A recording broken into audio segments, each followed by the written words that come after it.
At saka meron pang isa, Sen. Ito nabanggit din naman ng ilang senador na kasamahan ninyo na sa panahon daw ngayon, kapag ka ikaw ay nagsalita ng kontra sa sinasabi nila at pro-China ka, may tuturing daw nito na treason eh. Treason?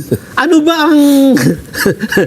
Natawa na rin yung iba eh. Nakakalam ng batas eh. Ano ba yung treason? Ang gusto nilang naratibo kasi, yung kung ano lang yung iniisip nilang tama eh.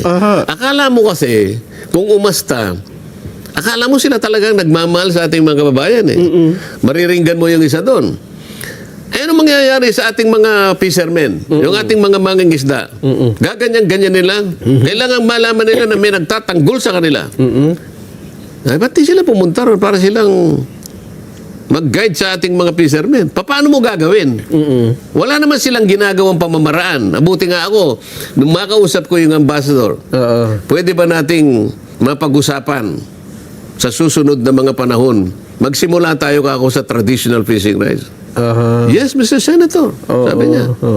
Kasi itong mga bagay na to, sabi kong ganun, ay mga private rights lang ito. Malayong malayo sa pag-uusap tungkol sa mga teritoryo. Kasi kako nagawa nyo sa Vietnam. Ayun nga, oo. Nagkabarilan pa kayo dyan eh. Nagkabarilan kayo dyan. Pero nagawa nyo ng paraan. Naayos nyo yung pangisdaan sa inyo. Totoo.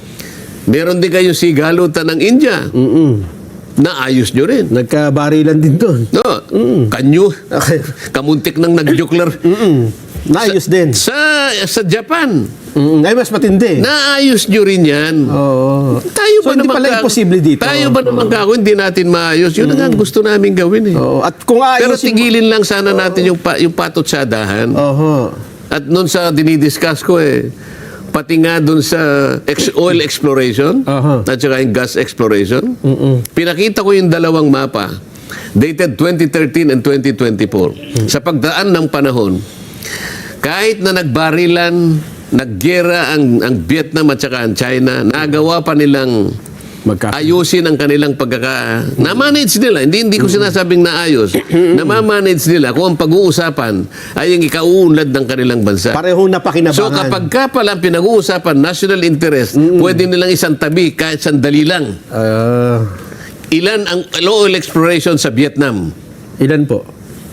60 to 70 explorations. Wow. Ganun kadami? 35 to 40 oil and gas exploration. Vietnam. Malaysia, 60 to 70. China, 60. Pilipinas, tanungin mo ako. Ilan? 12. Meron din. 12. Ikumpara mo sa 35 to 40, sa bagay, 60 to 70. Bakit? Patutsada tayong patutsada. Kapag ang kapakanan ng bansa ang pinag-uusapan, pwede nating isang tabi sandali. Pwede tayong mag-usap eh. Oil exploration ito eh.